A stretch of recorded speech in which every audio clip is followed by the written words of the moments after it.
చేపల కర్రీ తయారు చేస్తున్నాము.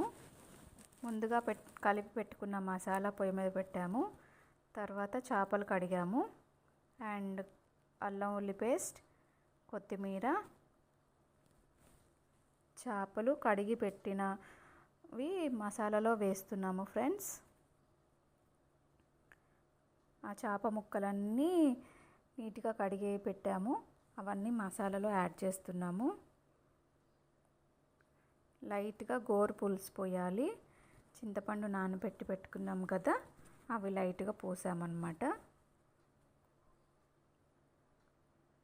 వేసాక మా వదిన తిప్పుతున్నారు, మా వదిన చేస్తున్నారు కర్రీ.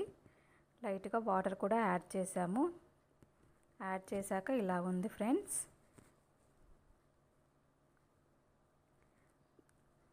కారం వేస్తున్నాము. 3 స్పూన్స్ కారం వేసింది మా వదిన.